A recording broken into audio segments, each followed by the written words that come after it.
Segunda a Timóteo, capítulo 4, nós vamos ler do versículo 1 ao versículo 5. Segunda a Timóteo, capítulo 4, versículos de 1 a 5, que diz assim: Conjuro-te, pois, diante de Deus e do Senhor Jesus Cristo, que há de julgar os vivos e os mortos na sua vinda e no seu reino, que pregues a palavra, instes a tempo e fora de tempo, redarguas, repreendas, exortes com toda a longanimidade e doutrina, porque virá tempo em que não sofrerão a sã doutrina, mas tendo o comichão nos ouvidos, amontoarão para si doutores conforme as suas próprias concupiscências, e desviarão os ouvidos da verdade, voltando às fábulas. Mas tu, sê sóbrio em tudo, sofre as aflições, faze a obra de um evangelista e cumpre o teu ministério. É muito certo que quando nós começamos a estudar o Novo Testamento, é consenso entre os estudiosos que a razão do Novo Testamento estar nas nossas mãos, ter sido escrito, é porque a preocupação primeira foi com as heresias. Quem estuda um pouco sobre a história da igreja vai perceber logo no início, a partir da narrativa de Atos dos Apóstolos, que o cristianismo de fato ele tem como pano de fundo o judaísmo. O cristianismo não é judaísmo, mas o cristianismo de fato ele vai se pautar no Antigo Testamento para fundamentar as suas doutrinas. Portanto, os autores do Novo Testamento, que foram inspirados pelo Espírito Santo para escrever o Novo Testamento, eles têm como base o Antigo Testamento. E quando nós começamos a fazer a leitura da história da igreja, os escritores, todos eles tiveram uma preocupação com a verdade do Evangelho, e eles então foram direcionados a escrever o Novo Testamento, porque uma das preocupações era que a mensagem do Evangelho não fosse perdida. Quando nós começamos a fazer uma leitura panorâmica do Novo Testamento, nós constatamos claramente que Jesus, ele vai começar nos seus ensinamentos a falar do perigo dos falsos profetas, daqueles que de fato pareciam ser e não eram. Jesus faz aletrações sobre a questão dos falsos ensinos. Quando nós entramos na leitura do livro de Atos dos Apóstolos, a mesma coisa acontece. Por exemplo, Atos, capítulo de número 20, Paulo, na cidade de Éfeso, ele chama a equipe de liderança, e uma das instruções finais era que aqueles líderes da cidade de Éfeso tivessem cuidado deles mesmos e da igreja de Deus, pelas quais eles tinham sido constituídos como bispos. E Paulo, na direção do Espírito Santo, vai dizer que com a sua partida, lobos cruéis haveriam de adentrar o rebanho para de fato deturpar a mensagem do Evangelho, e que dentre eles mesmos se levantariam alguns que de fato iriam falar coisas perversas, querendo atrair os discípulos após si. Depois, quando nós entramos nas epístolas paulinas, nas petrinas, na joanina, de Judas, nós vamos perceber que todos os apóstolos em algum momento trouxe de fato uma reflexão sobre o perigo das heresias, sobre o perigo dos falsos ensinos. Portanto, quando nós lemos o Novo Testamento de uma maneira panorâmica, uma das preocupações centrais do Novo Testamento é alertar o povo de Deus contra o perigo do falso evangelho, dos falsos líderes. Portanto, os escritores bíblicos tinham uma preocupação com a preservação da doutrina. Nem sempre a igreja teve toda a Bíblia na mão. Você hoje, nessa manhã, é um privilegiado de ter o Antigo e o Novo Testamento na mão, que nós chamamos de Palavra de Deus, de livro sagrado. Mas nem sempre foi assim. A igreja começa, de fato, pautada no Antigo Testamento. A Bíblia que Jesus se utiliza para pregar é a Septuaginta. A Bíblia que os apóstolos se utilizaram também para ministrar era a Septuaginta, mas eles vão partir da Septuaginta para escrever o Novo Testamento. Mas no início do cristianismo não se havia o privilégio de termos um cânon fechado na mão para podermos então meditar na mensagem de Deus. A igreja, ela foi sendo desenvolvida, ela foi se expandindo na unção do Espírito Santo, e os autores foram escrevendo o texto sagrado, e nós chegamos aqui na carta de Paulo a Timóteo. Quem já estudou o Novo Testamento sabe muito bem que 1 Timóteo, 2 Timóteo e Tito são cartas que têm como preocupação central orientar a liderança sobre a postura que se deveria ter diante do mundo, da igreja e de Deus. Capítulo 4 de 2 Timóteo, Paulo está dando orientações pastorais a um jovem vocacionado para ser líder no reino de Deus. E o texto diz: conjuro-te, pois, diante de Deus e do Senhor Jesus Cristo, que há de julgar os vivos e os mortos na sua vinda e no seu reino, que pregues a palavra, inste a tempo, fora de tempo, redarguas, repreendas, exortes com toda a longanimidade e doutrina.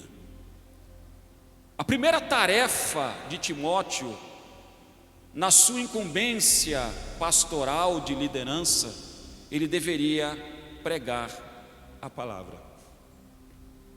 Os tempos em que nós vivemos, em que nós estamos inseridos como igreja de Cristo, eu costumo dizer que a igreja brasileira, ela já entrou num processo de perseguição. Não é que nós vamos entrar, nós já estamos sob perseguição. Está tendo de fato um patrulhamento ideológico. Pautas progressistas estão sendo apresentadas em Brasília. E muito embora no Brasil não tenhamos ainda o perigo de sermos presos, açoitados, martirizados pela fé, muito embora não estando neste cenário, mas nós estamos sobre perseguição ideológica e doutrinária. Já chegou, já está aí. Nessa manhã é o nosso desafio: pregar a palavra em um tempo em que a desconstrução da fé cristã está presente diante dos nossos olhos. Eu particularmente nunca pensei que eu iria viver algumas coisas pelas quais eu estou vivendo hoje, como cristão, como líder na casa de Deus. A palavra de Deus, de fato, por ser o que ela está se cumprindo diante dos nossos olhos. E uma das incumbências é pregar a palavra, nem mais nem menos. A primeira tarefa pastoral é essa. Só que alguns leitores da Bíblia entendem que eu estou lendo 1 Timóteo, eu estou lendo 2 Timóteo e Tito, então de fato as orientações são para os pastores, são para os líderes da igreja. Obviamente que no primeiro momento o público é os líderes, é pregar a palavra, mas isso se estende a toda a igreja. Uma carta como essa, quando aberta nesta manhã para ser ministrada, Deus está falando com a liderança, mas Deus também está falando com toda a sua igreja, até porque a incumbência de se pregar o evangelho, de se pregar a palavra, é de todo salvo. Nós estamos vivendo um tempo de sérias distorções conceituais, doutrinárias no meio do povo de Deus. Me permita aqui pontuar na direção do Espírito Santo. Hoje, uma missão. A igreja foi constituída com uma missão. E igreja é composta de todos os homens e mulheres que foram salvos pela graça e pela misericórdia de Cristo Jesus, nosso Senhor. Então a igreja do Senhor, ela tem de fato a missão de se pregar a palavra. Todo mundo, teoricamente, afirma: a tarefa suprema da igreja é realizar a grande comissão, é ir e pregar o evangelho de Jesus Cristo a todas as nações, a toda criatura, a todas as pessoas. Quando nós começamos a ler o livro de Atos dos Apóstolos, e eu quero aqui falar com muita liberdade, porque eu sei, conversando com a liderança aqui, que vocês também entendem que o livro de Atos dos Apóstolos, ele também tem como função nos dar parâmetros de como uma igreja saudável deve ser. Igreja perfeita só na glória, mas na terra precisa haver igrejas saudáveis.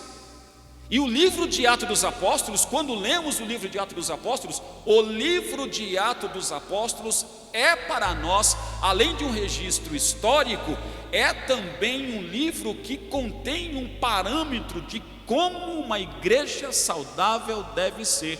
E na leitura do livro de Atos dos Apóstolos, a principal missão era de fato anunciar Jesus ao mundo perdido. E isso é muito claro. Na leitura de Atos dos Apóstolos, nós temos uma igreja absolutamente engajada com evangelização e com missões. E quando Paulo está dizendo para Timóteo: pregue a palavra, aqui, meu querido, não é simplesmente pregar a salvos.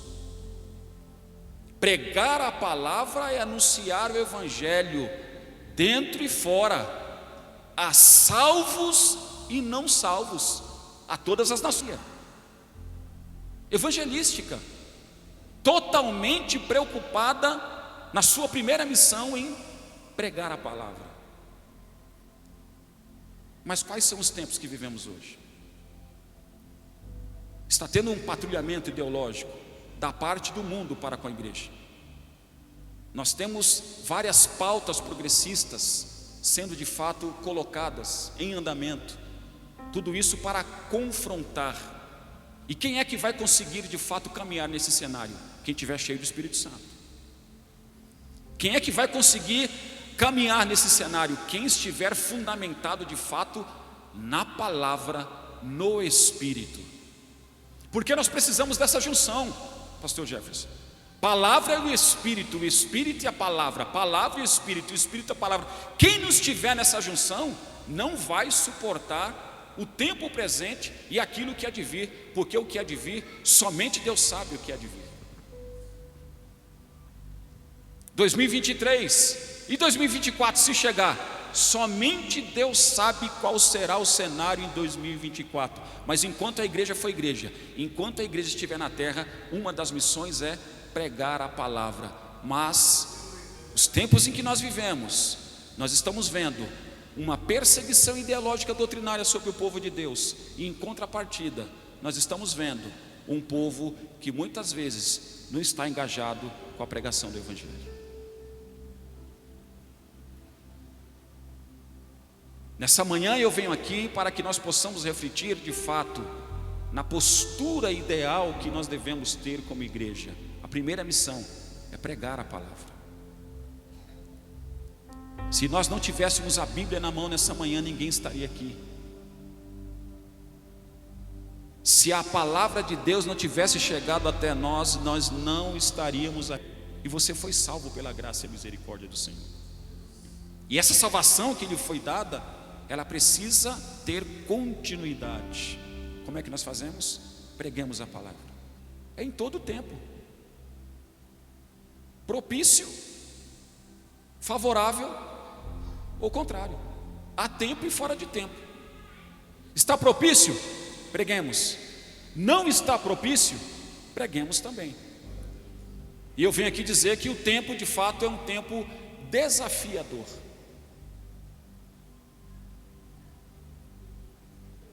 Redarguas, repreendas, exortes com toda a longanimidade e doutrina.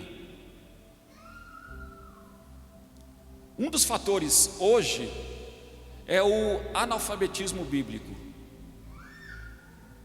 Nós vivemos um tempo aonde, falando de Brasil, há um público imenso, mas pouca qualidade. Houve um tempo no Brasil em que um salvo por ano gerava 40 novos crentes.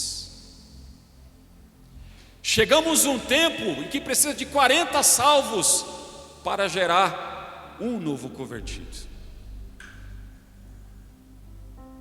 O impacto evangelístico e missionário da igreja brasileira precisa ser revisto. A ação da pregação e do anúncio precisa ser repensado, porque precisamos pregar a palavra, mas é com longanimidade e pautado em doutrina. Eu vinha caminhando, descendo, observando, só aqui na principal, né? Quantas opções,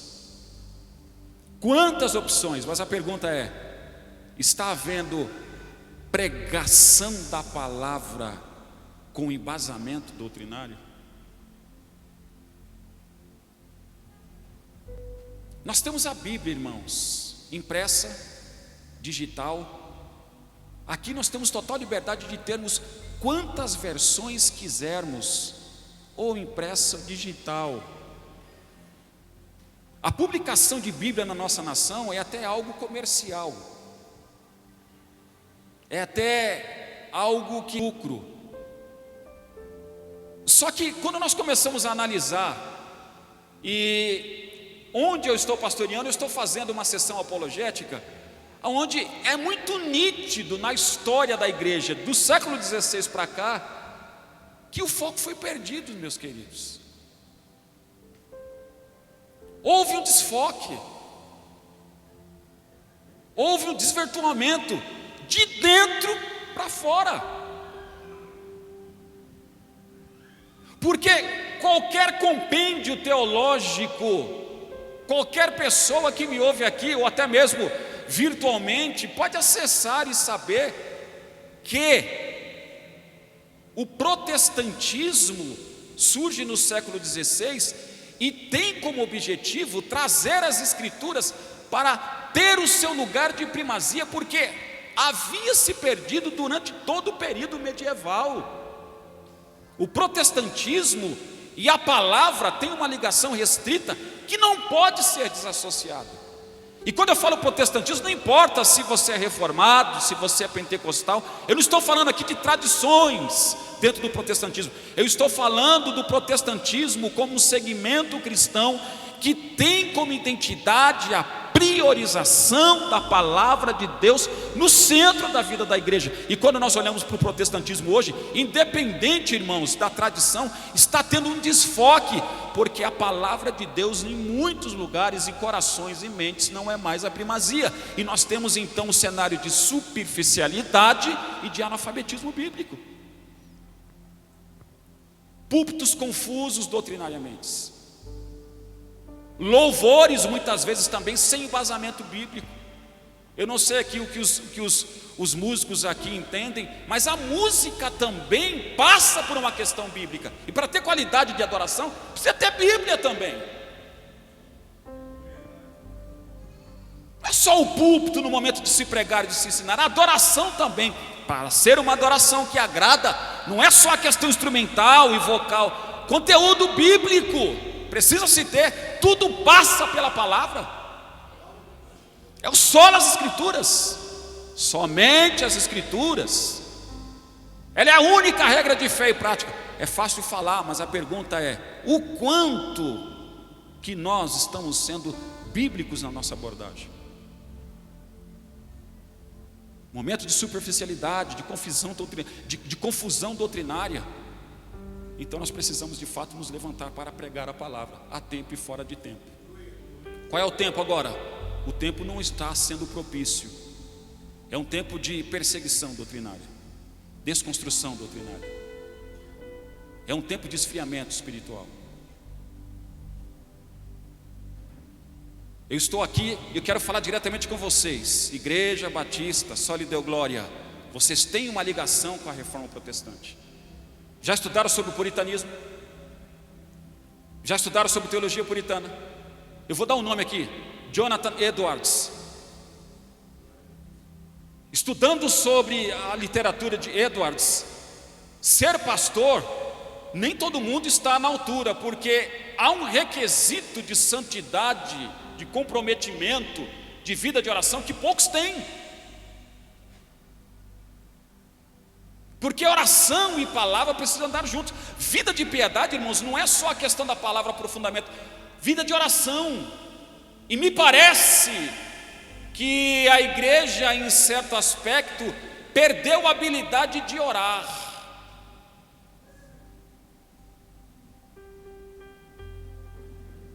Quando nós estudamos a história dos avivamentos, antes de grandes avivamentos se derramar do Espírito, houve noites de oração, de lágrimas, de confissão, de rogos, de quebrantamento, de confissão. Antes do derramamento do Espírito foram horas gastas na presença do Eterno. Os puritanos, além de serem bíblicos na sua abordagem, eram homens de oração. A igreja hoje não aguenta orar. Eu não tive o privilégio de nascer no Evangelho. Deus me resgatou do mundo perdido.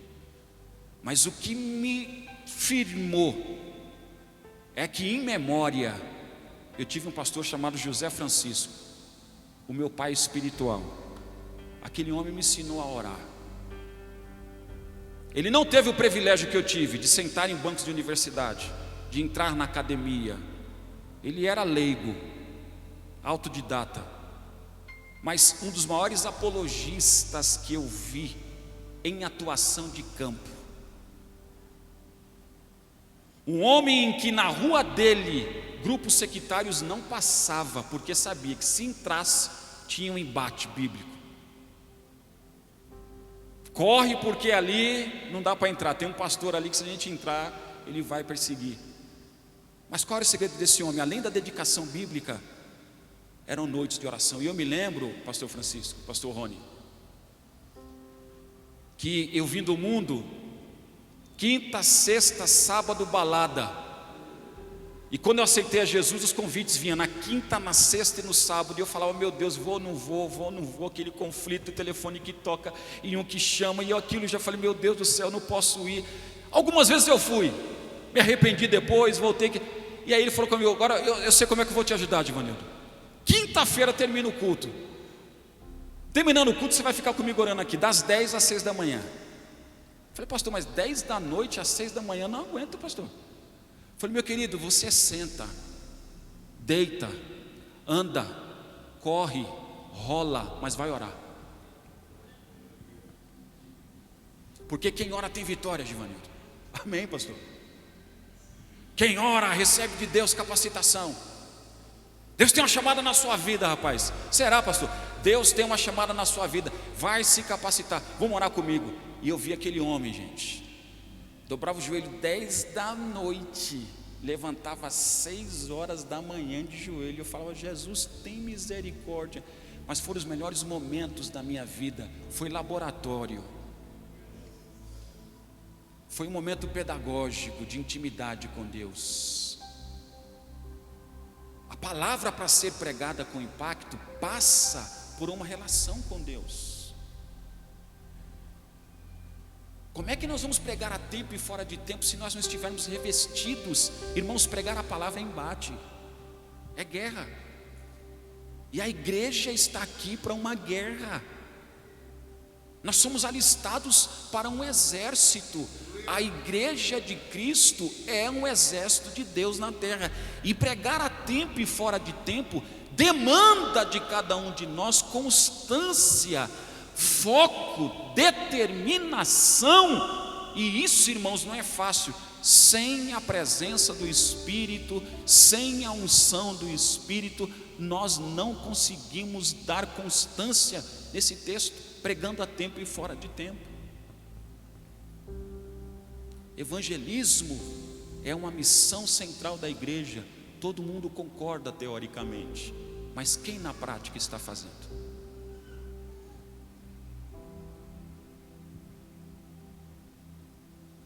Onde está os resultados de almas para Jesus? Eu venho aqui nesta manhã dizer a todos vocês que nós como igreja precisamos voltar a termos sede por almas. Nós precisamos voltar a ter amor pelos perdidos e precisamos nos preocupar se está virando o ano e vidas não estão sendo salvas.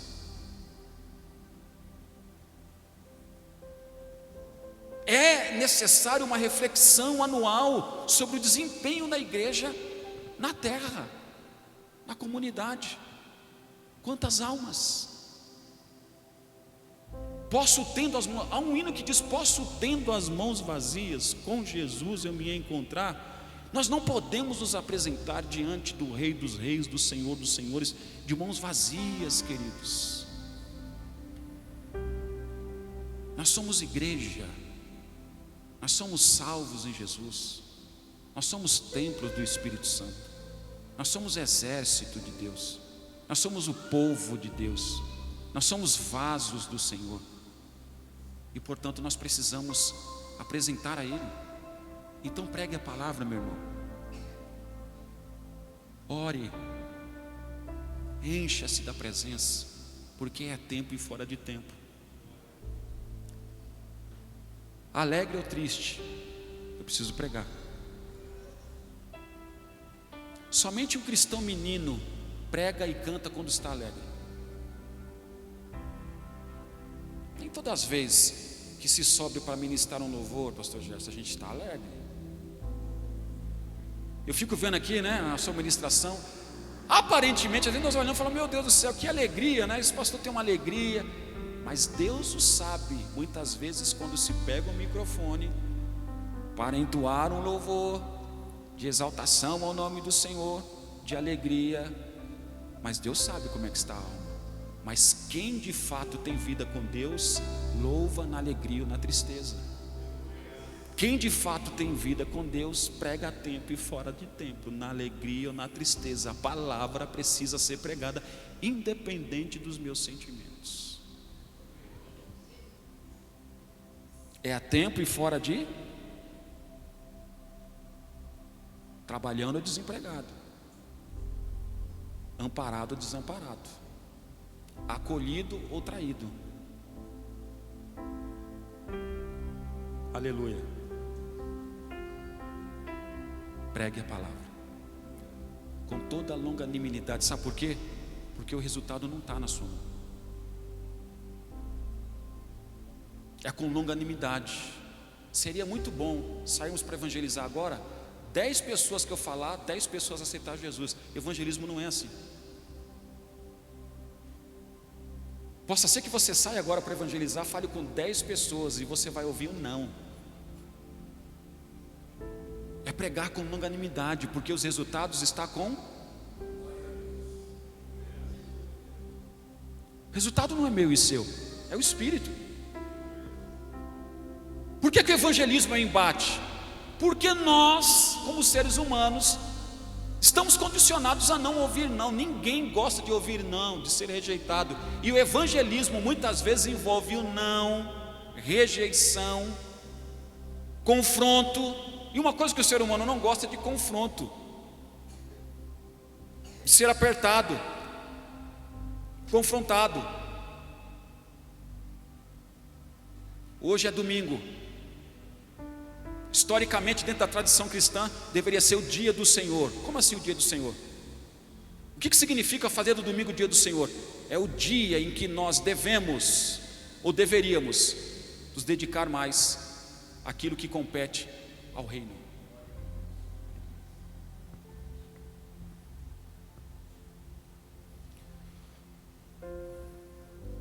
Mas o formalismo já tomou conta em muitos lugares. O formalismo foi algo que os profetas combateram. Por exemplo, Malaquias.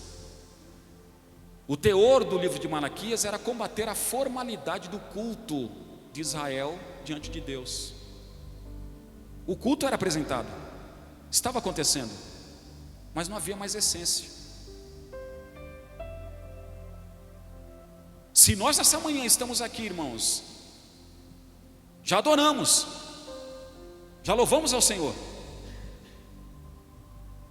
e domingo, se Jesus não voltar, e se nós não partirmos, e se vivos estivermos, com saúde estivermos, estaremos aqui novamente. Mas a pergunta é: de domingo a outro, qual é o engajamento na pregação da palavra? Você precisa se engajar com longanimidade, com doutrina, porque virá tempo, olha só, virá tempo em que não suportarão essa doutrina. Esse tempo já chegou. Paulo está profetizando aqui, essa profecia está se cumprindo em nossas vidas, porque virá tempo. Paulo estava profetizando, já chegou, porque chegou o tempo em que não sofrerão a sã doutrina, mas tendo comichão nos ouvidos, amontoarão para si doutores conforme as suas próprias concupiscências, e desviarão os ouvidos da verdade. Isso aqui é uma profecia, já está se cumprindo. Estamos vivendo esse cenário profético que Paulo aqui profetizou. Paulo foi usado pelo Espírito Santo para profetizar um tempo em que eu e você já estamos dentro. Já chegou, é agora. Resistência à doutrina, à palavra, resistência a uma vida de piedade, de oração.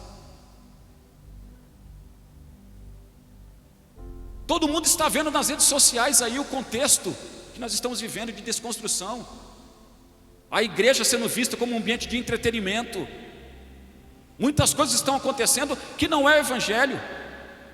Foi pregado aqui na quinta-feira, eu tive a oportunidade de estar aqui, o nosso amado irmão estava ministrando ali. De fato, o tempo já chegou, a palavra está se cumprindo, é profético. O que Paulo disse aqui, nós já estamos vivendo um tempo de resistência ao evangelho do Senhor Jesus. Comichão nos ouvidos, estão procurando doutores que falem aquilo que agrade ao ego. Já chegou, irmãos, esse é o cenário. Se você sair para evangelizar, é isso que você vai ver, um ambiente de desconstrução, de resistência à verdade. E quem estiver na verdade, quem for bíblico, terá aflições, mas tem de bom ânimo. Eu quero aqui agora falar aos irmãos e às irmãs que estão comigo nesse pensamento, que está pregando a palavra. Meu irmão, minha irmã, continue na sua trajetória, na sua missão, continue servindo, continue adorando, continue sendo esta igreja, porque a palavra de Deus é viva, ela é permanente, ela é eficaz, e tudo que você está vivendo, tão somente se contente, é tempo de fim.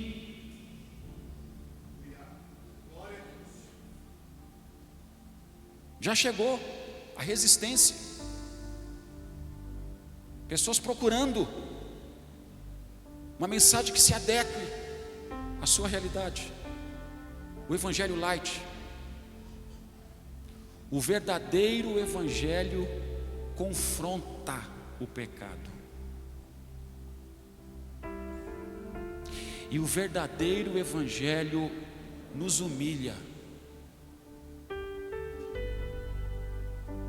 Quem vive em pecado, quando se depara com a verdadeira mensagem bíblica, ele é confrontado.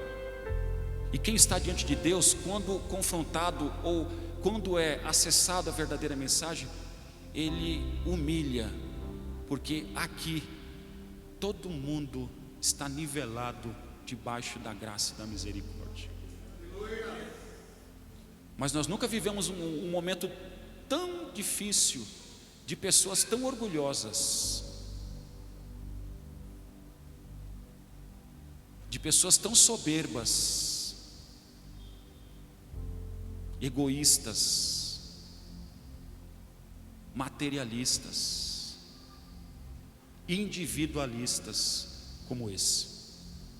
Eu pergunto: será que está tendo evangelho? Porque o evangelho nos humilha. Quanto mais recebemos do céu, mais pequenos nos tornamos, porque entendemos que é graça, irmãos. Não há motivo para vanglória.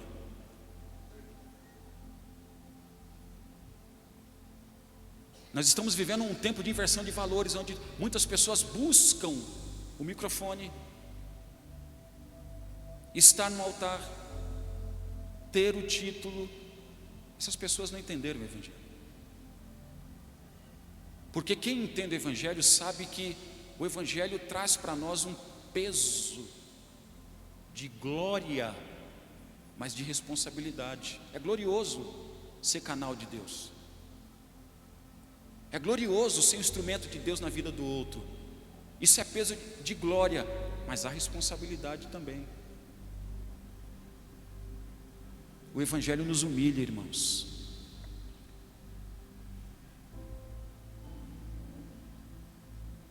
Sendo assim, ser sóbrio em tudo. Nós precisamos dessa sobriedade, irmãos. Saber quem é Deus e quem somos. Se Deus é soberano, se Deus é Senhor, se Ele é o dono da igreja, se Ele de fato é onisciente, onipresente, onipotente, o que nos cabe?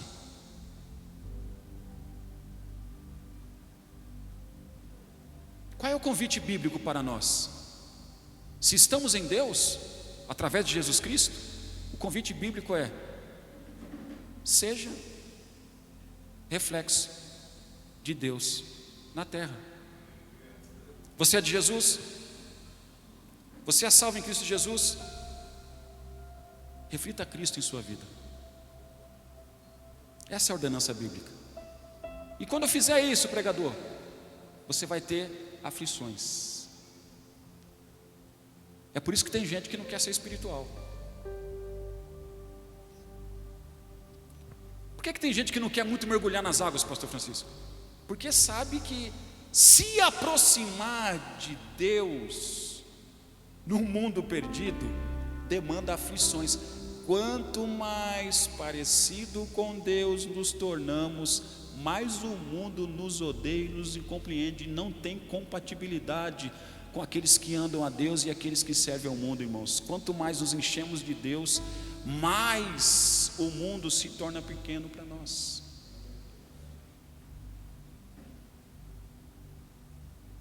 No mundo tereis aflições.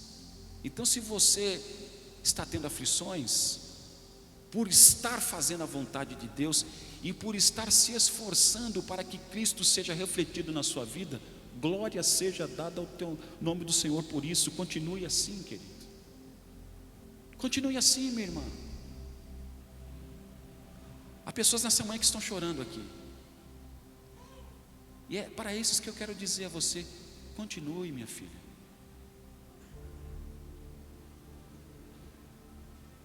A dor faz parte de uma trajetória de vitória. Seja sóbria. Sofre as aflições. Há um peso de glória. Bem-aventurados que choram, porque serão consolados, disse Jesus. Chorar com Deus e em Deus vale a pena. As nossas lágrimas são recolhidas. Não há vergonha nenhuma em chorar diante de Deus, muito pelo contrário, é honra. Sentir o peso da cruz é se identificar com Cristo ressurreto.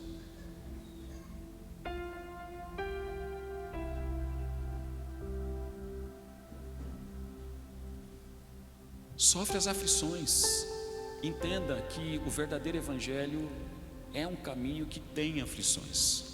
Obviamente que eu não estou sendo pessimista aqui, dizendo que só vai haver de fato sofrimento. Não, há bênçãos. Há pessoas aqui que poderiam abrir aqui o microfone e contar as bênçãos que recebeu. Deus é um Deus que abençoa. Deus é um Deus que muda história. Deus é um Deus que abre portas. Deus é um Deus que cura enfermos. Deus é um Deus de restituição. Sim. Mas nós não podemos ser irresponsáveis a ponto de entender que o verdadeiro evangelho tem bênçãos, mas existem as aflições.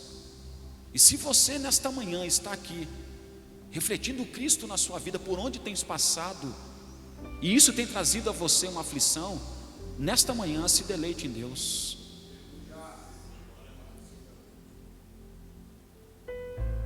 Faze a obra de um evangelista.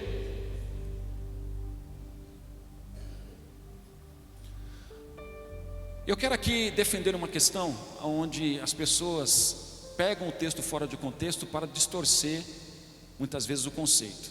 Eu já ouvi por muitas vezes, não sei se isso ocorre aqui. Bem, se eu estou lendo uma carta pastoral, onde Paulo está escrevendo a Timóteo, e Paulo está dizendo para Timóteo, como pastor, faz a obra de evangelista, isso significa então que um líder, um pastor deve evangelizar. Isso. Então, entre as tarefas pastorais, também existe a demanda de anunciar. Faz a obra de evangelista. Evangelista é quem evangeliza, é pregar o evangelho a quem não é crente, a quem não é salvo. Isso é fazer a obra de evangelista. O evangelista evangeliza. Sim, é uma carta pastoral, onde Paulo está dando uma orientação ao pastor. Além de pastorear, ele deveria então anunciar o evangelho a quem está perdido. A igreja brasileira criou de fato uma visão dicotômica. Há um grupo que diz o seguinte: bem, evangelismo, como está na carta pastoral de Timóteo, é uma tarefa que só líder deve fazer.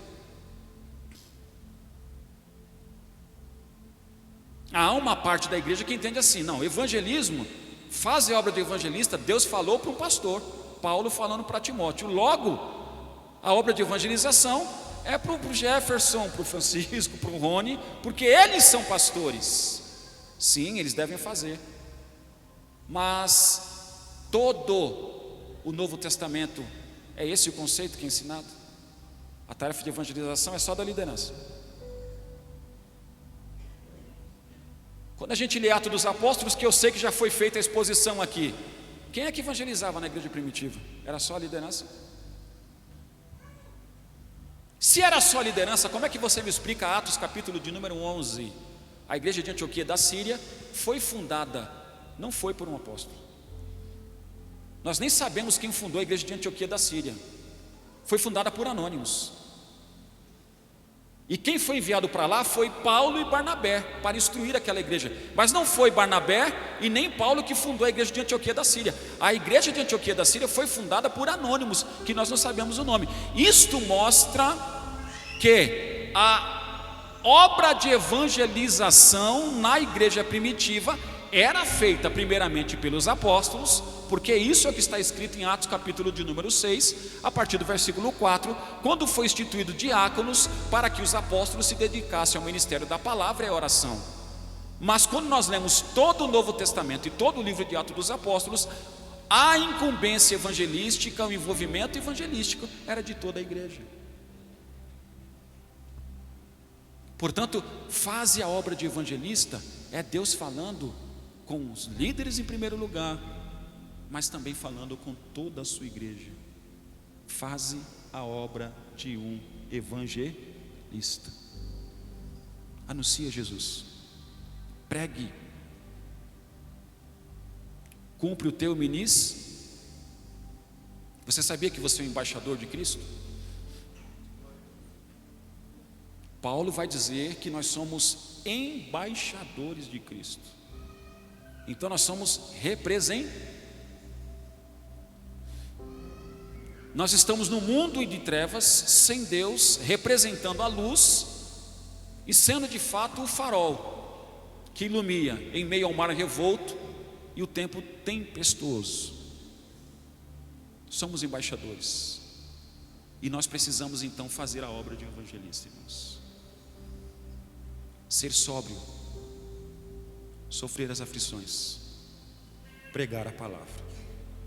O enfoque nessa manhã é esse: levar a igreja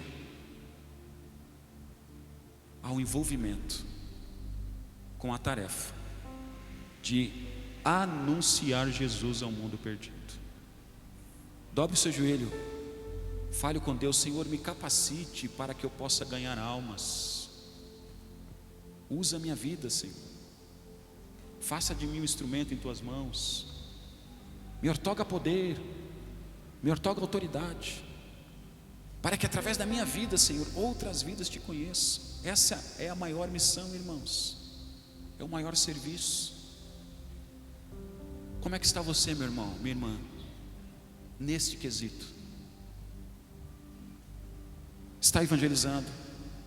Não, irmão, eu parei. Volte. Não, irmão, não estou evangelizando. Comece. Não, eu estou.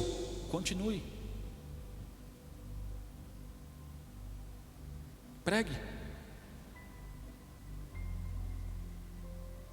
Jesus prometeu buscar a sua igreja. Essa é a maior esperança. Quando? Não sabemos. O arrebatamento da igreja vai acontecer e virá como ladrão de noite. Essa é a maior esperança. Estar aqui nesta manhã com vocês é para mim motivo de alegria, mas é também fruto de expectativa da minha parte. Enquanto nós estávamos adorando ali, eu estava falando ao Senhor: o Senhor podia vir hoje, né?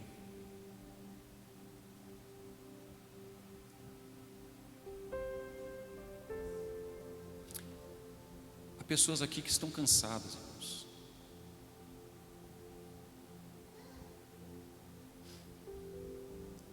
Há pessoas aqui que estão cansadas porque estão vendo o peso de se levar a bandeira do Evangelho. Mas nós somos peregrinos e forasteiros. Jesus também cansou, chorou, teve fome. No momento de grande aflição, pastor Jefferson, ele procurou alguém para orar e não teve. Naquele momento eu fico pensando, a alma de Jesus, o embate que houve naquele momento, ele indo como Cordeiro de Deus que tira o pecado do mundo, de encontro à morte, para dar à humanidade, carregando sobre si o peso do pecado da humanidade. Imagine, não dá para imensurar o que Jesus ali, na condição de homem, estava suportando pela sua alma e pela minha. Então, quando o cansaço bate, é nessa passagem que eu penso: Senhor, se eu estou cansado, esse meu cansaço não se compara ao seu. Nada que eu passe aqui, nada que eu vivencie aqui pode ser comparado com tudo que o Senhor passou. Portanto, o Senhor é modelo, o Senhor é exemplo. Portanto, o Senhor é de fato o nosso foco maior. Se você está num momento de bênção, de vitória, Jesus continua sendo seu referencial. Se não está, Ele é o referencial. Nos momentos bons ou ruins, Jesus é o referencial. E portanto não há nada que passamos que Ele não entenda, que Ele não veja, e que Ele de fato não seja glorificado. Então que nessa manhã, meus queridos, o ardor missionário e evangelístico possa arder em cada coração, que você possa se engajar desta palavra, se envolver com o anúncio do Evangelho e entender que o cenário é profético. O tempo já chegou de resistência, de confronto à verdade do Evangelho, mas nós precisamos ter sobriedades, entender que é profético e tem que se cumprir. Então seja sóbrio, fique no seu lugar, não se mova, não volte atrás, não pare, não desanime, não abaixe a cabeça, seja sóbrio, encare essa aflição, cumpra o teu ministério, porque para isso Deus vos tem chamado. Deus abençoe a todos em nome de Jesus.